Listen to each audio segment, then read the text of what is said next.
মানুষের সৌন্দর্যটা সবসময় থাকে। এই যে যুবক অবস্থায় আমাদের কি সুন্দর চামড়া, কি সুন্দর দেহ, বয়স যখন 70-80 হবে এরকম থাকবে? কথা বলেন না। এই কালো দাড়িগুলো সাদা হয়ে যাবে, বয়সের ভারে মিজানুর রহমান আজহারি নুজ্জ হয়ে যাবে, লাঠি লাগবে তখন স্টেজে উঠবে, হায়াতে বাঁচায় থাকলে লাঠি নিয়ে উঠতে হবে। 3 ফলের কসম, জাইতুনের কসম, তুর পাহাড়ের কসম, বিশ্বনবীর জন্মস্থান মক্কাতুল মুকাররমার কসম, 4টা জিনিসের কসম কেটেছে কে? কয়টা জিনিসের? 4টা জিনিসের কসম কেটে আল্লাহ একটা কথা বলবেন। ওই কথাটার গুরুত্ব বেশি না কম? লাকাদ খালাকনাল ইনসানা ফি আহসানি তাকওয়িম। সবাই পড়েন, লাকাদ খালাকনাল ইনসানা ফি আহসানি তাকওয়িম। নিশ্চয় আমি মানুষের চেহারাটারে, আকৃতিটারে বড্ড চমৎকার আকৃতি দিয়ে তৈরি করেছি। সুবহানাল্লাহ। মানুষের মতো কোনো সুন্দর প্রাণী পৃথিবীতে নাই। আছে? গরু দেখবেন সবগুলোর চেহারা একরকম, কুকুরের অলমোস্ট সব কুকুরের কেন্দ্রীয় চেহারা এক, সব ছাগলের কেন্দ্রীয় চেহারা এক, কিন্তু একটা মানুষের সাথে আরেকটা মানুষের চেহারা মিলে? আমার সাথে হুজুরের চেহারার মিল আছে, হুজুরের সাথে ভাইয়ের, ভাইয়ের সাথে আপনার। 700 কোটি মানুষ নাকি পৃথিবীতে এখন আছে। এই 700 কোটির সাথে একটার লগে আরেকটার মিলে? কত 700 কোটি ময়রা কবরে ভূত হয়ে রয়েছে, একটার সাথে আরেকটার মিল ছিল?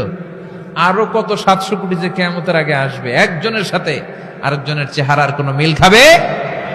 এরপর আপনি হিউম্যান অ্যানাটমি নিয়ে গবেষণা করেন, পায়ের পাতা থেকে শুরু করে মাথার তালু পর্যন্ত একটার পর একটা অঙ্গ এমন ভাবে আল্লাহ তৈরি করেছে, পৃথিবীর কোন ডিজাইনারের কোন ডিজাইন দ্বারা এটাকে মাপজোক আর পরিমাপ করা সম্ভব না। চিল্লায় বলেন ঠিক কিনা? এজন্য আল্লাহ বললেন, লাকাদ খালাকনাল ইনসানা ফি আহসানি তাকওয়িম। মানুষকে চমৎকার আকৃতি দিয়ে তৈরি করেছে কে? আমাদের যে অঙ্গটা ঠিক যেখানে বসানো দরকার, ঠিক সেই অঙ্গটা আল্লাহ তাআলা ওইখানেই বসিয়েছে। ঠিক কিনা? আল্লাহর সৃষ্টির মধ্যে কোনো ভুল ধরার ক্ষমতা কারো আছে? এক লোক বট গাছের তলায় বসে বিশ্রাম নিচ্ছে, আর বট ফল দেখে অবাক যে এত মোটা বট গাছ, ফলগুলো এত ছোট। বট ফল ছোট হয় না নাকি এত বড়? আর পাশেই ছিল কুমড়া গাছ, লাউ গাছ। আল্লাহরে গালে দিতেছে, আল্লাহর কি রুচি! চিকন চিকন কুমড়া গাছ, চিকন চিকন লাউ গাছ, এত বড় ফল, আর ইয়া মোটা বট গাছ, এতটুকু ফল। আল্লাহরে গালি দিতে দিতে ঘুমায় গেছে। আল্লাহরে গালি মারতে মারতে কখন যে ঘুমায় গেছে নিজেও জানেন। হঠাৎ একটা বট ফল পড়ছে একেবারে নাকে, লাফ দিয়ে উঠেছে। উঠে দেখে নাক দিয়ে রক্ত বেরোচ্ছে, ব্লিডিং। নাকের রক্ত মুছে আর পড়তে আরম্ভ করছে আলহামদুলিল্লাহ। কি পড়ে? মনে মনে কয়, আল্লাহরে কেন গালি দিলাম? ওই কুমড়া যদি এইখানে হইতো, ওই লাউ যদি এইটার উপরে হতো, কুমড়া যদি একটা নাকের উপরে পড়তো, আমি নিজেই কুমড়া হইয়া যাইতাম। ঠিক কিনা? সুবহানাল্লাহ পড়েন। মা খালাকতা হাদা বাতিলা। এমনি এমনি আল্লাহ কিছু বানায় নাই, যেখানে যেটা যতটুকু দরকার সেটা করে দিয়েছে কে? চোখ যেখানে থাকা দরকার চোখ দিছে কে? নাক যেখানে দরকার নাক দিছে কে? চোখ কান এদিকে না হইয়া যদি অন্যদিকে হইতো সুবিধা হইতো? চোখ দুইটা মনে করেন এদিকে নাই, আছে এদিকে, এদিকে একটা চোখ, এদিকে সুবিধা হইতো? খাওয়ার সময় আমরা প্রথমে দেখি, নাক দিয়ে শুকি, তারপরে মুখে মারি। ঠিক কিনা? তো চোখ যদি পিছনে হইতো, প্রত্যেকটা খাবার নিয়ে চোখটা দেখানো লাগতো এইভাবে, তাই না? নাকও যদি এইখানে না হয়ে এদিকে নাকটা হইতো, খাবার নিয়ে ঘ্রাণ শুকতে চাইলে পেছনে নিয়ে। দেখেন কি সেটিং! চোখ যদি এইখানে না থেকে মাত্র 2 ইঞ্চি উপরে যদি আল্লাহ দিত, এদিকে একটা চোখ এদিকে একটা চোখ, সেজদা দিতে পারতেন? চোখ বন্ধ করে সেজদা দেওয়া লাগতো। ঠিক কিনা? ফুটবল খেলতে পারতেন? ফুটবলে হেড দিলেই ডিমের মতো পোষ হয়ে যেত চোখ দুইটা। সুবহানাল্লাহ পড়বেন না? দেখেন কানের কি সেটিং! কান যদি এইখানে না দিয়ে এই কানটা আল্লাহ এই বগলের নিচে দিত, আর এই কান যদি এই বগলের নিচে দিত, আজকে ওয়াজ শুনতেন কেমনে? এমনি। হাত তোলেন সবাই। 1.5 ঘন্টা আজারি সাহেবের আলোচনা, এমনি থাকেন 1.5 ঘন্টা হাত দুইটা তুলে থাকা যায় তো? হাত নামাইলে ওয়াজ শোনা যায় না, হাত উঠাইলে শোনা যায়। সুবহানাল্লাহ পড়েন। যেখানে যেটা যেভাবে দরকার দিয়ে দিয়েছে কে? আবার এখানে এয়ার ক্যানেল দিলেন। অনেকে কয় এগুলা দিছে কেন? এই ক্যানেল কিন্তু দরকার। ক্যানেল না থাকলে আপনার কথা ঢুকবে না, আপনি বুঝবেন না। অনেকের এই কানের ডিফেক্ট আছে, ডিফর্ম বেবি, এই রোগ নিয়ে জন্মাইছে, কানে মেশিন লাগানো লাগে, এই ক্যানেলের সমস্যা। এটা কেটে দিলে আপনি কান কাটা রমজান, কান কেটে দিলে আপনি কান কাটা রমজান হয়ে যেতেন। এই ক্যানেল দিয়ে ঘুরে ঘুরে সাউন্ড ওয়েভ গুলো যায়, ফলে আমরা শুনতে পাই। এই ক্যানেল না থাকলে শুনতে পেতাম না। তার মানে মা খালাকতা হাদা বাতিলা, এমনি এমনি কিছু দেয় নাই। 206টা হাড্ডি দিয়ে আমাদের মানুষের দেহ, ছোট্ট হাড্ডিটা আল্লাহ দিয়ে দিছে এখানে। এটার ভিতরে একটা ড্রাম আছে, এটার বলে এয়ার ড্রাম। সাউন্ড ওয়েভ, শব্দ তরঙ্গ এয়ার ড্রামে নক করে, এরপরে outer air, middle air, inner air হয়ে ইলেকট্রিক্যাল সিগন্যালের মাধ্যমে যাই দেখে যায়, ব্রেনের সাথে কানেক্ট হতে হলে ইলেকট্রিক্যাল সিগন্যাল দিয়ে কানেক্ট হতে হয়। এই সাউন্ড ওয়েভ, শব্দ তরঙ্গগুলো ইলেকট্রিক্যাল সিগন্যাল দিয়ে ট্রান্সমিট হয়ে ব্রেইনের হেয়ারিং নার্ভ, শুনবার যে স্নায়ু, ওইখানে নক করে। নক করা মাত্র এই শব্দ তরঙ্গ আপনার শুনবার অনুভূতি জাগায়। এই সূক্ষ্মাতি সূক্ষ্ম কাজ কত ছোট্ট আর অল্প সময়ে করে দিচ্ছে কে? চোখ দিয়ে তাকানো মাত্রই দেখি কত রঙের রং দেখি। Human eyes can identify, can recognise more than 10 million colours. আমার কথা না, চক্ষু বিশেষজ্ঞদের কথা। মানুষের চক্ষু 10 মিলিয়নেরও বেশি রং, 1 মিলিয়নে 10 লাখ, 10 মিলিয়নে 1 কোটি, 1 কোটিরও বেশি ধরনের রং এই চোখ শনাক্ত করতে পারে। সাইজ মাত্র 2 মিলিমিটার। ছোট্ট এই চোখ দিয়ে এত কিছু দেখার সুযোগ দিয়েছে কে?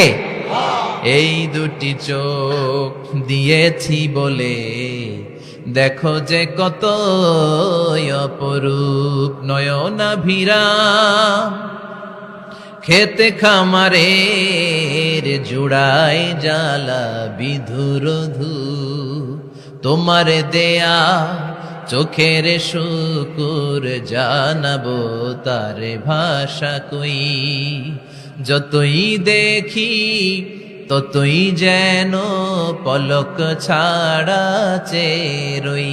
সুবহানাল্লাহ পড়ে। যতই দেখি ততই যেন পলক ছাড়া চেরই। এভাবে আমাদের দেহের প্রতিটি অঙ্গ সেট আপ করেছে কে?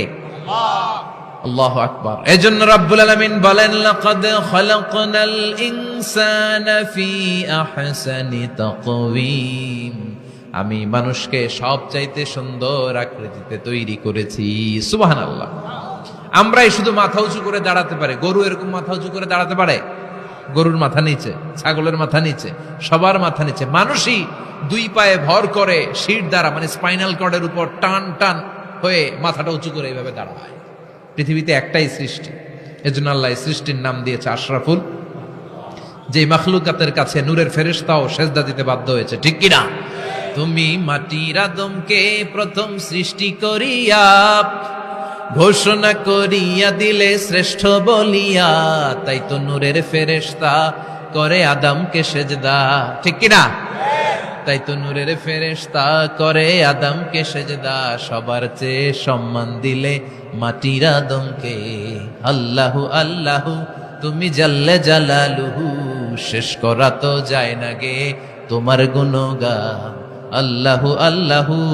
সুবহানাল্লাহ পড়েন। আশরাফুল মাখলুকাত বানানো। এত বৈচিত্র্য মানুষকে আল্লাহ দিয়েছেন, বিবেক দিয়েছেন, আবেগ দিয়েছেন, বাক শক্তি, কথা বলার ক্ষমতা। কোন প্রাণীর আছে? সুবহানাল্লাহ কইবেন না? বিবেক দিয়েছেন, আবেগ দিয়েছেন, বাক শক্তি দিয়েছেন, উপলব্ধি করবার মতো ক্ষমতা দিয়েছেন। আশরাফুল মাখলুকাত বানিয়েছেন এই মানুষকে। এই মানুষের মধ্যে আল্লাহ অনেক ক্যাপাসিটি দিয়েছেন। আবার আল্লাহ বললেন, ওয়ামিন আয়াতিহি খালকুস সামাওয়াতি ওয়াল আরদি ওয়াখতিলাফু আলসিনাতিকুম ওয়া আলওয়ানিকুম ইন্না ফি যালিকা লাআয়াতিন লিল আলিমিন। আমার সৃষ্টির মধ্যে অসাধারণ সৃষ্টি, আকাশ এবং জমিন সৃষ্টি, গায়ের রঙের ভিন্নতা, ভাষার ভিন্নতা। সুবহানাল্লাহ। আমরা কোন ভাষায় কথা বলি? কথা বলেন? আপনি কি মনে করছেন সারা ওয়ার্ল্ডে এই ভাষায় কথা বলে? ইন্ডিয়ানরা বলে হিন্দিতে, ইংরেজরা বলে ইংরেজিতে, আরাবিয়ানরা বলে আরবিতে। ঠিক কিনা? আমার দেশের বাইরের প্রথম সফর ছিল 2008-এ। সেই থেকে এক যুগ চলছে এখন সফর। ওই সফর যে কত দরকার ছিল, ওই সফরের আগে এই গ্লোবাল ইসলামকে দেখার সুযোগ আমার হয়নি। মানুষের যে কত ভিন্নতা, কত ভাষায় যে মানুষ কথা বলে। 2008 সালে আমি যখন আমার ইউনিভার্সিটিতে গেলাম, মাগরিবের সালাতের সময় পৌঁছেছি, আজান হওয়ার সাথে সাথে দেখলাম students of more than 100 nationalities they are coming out from their hostel to offer মাগরিব প্রেয়ার। মাগরিবের আজান দেখলাম হোস্টেল থেকে বিভিন্ন রঙের ছেলেপেলেরা মাগরিবের সালাত পড়ার জন্য বেরোচ্ছে। এক একটার কালার এক এক রকম, এক একটার ভাষা এক এক রকম। আমরা বাংলায় বললে আরাবিয়ানরা বুঝে না, আরাবিয়ানরা আরবিতে বললে ইন্ডিয়ানরা বুঝে না, ইন্ডিয়ানরা হিন্দিতে বললে ইংরেজরা বুঝে না, চাইনিজরা মান্ডারিনে বললে কেউ বুঝে না। চিয়াং ফিয়াং জিয়াং এগুলো হচ্ছে চাইনিজ ভাষা। ইয়াং শিয়াং দিয়ে যখন কথা বলে কেউ বুঝে না। প্রথম মাগরিবের সালাত পড়ে আমি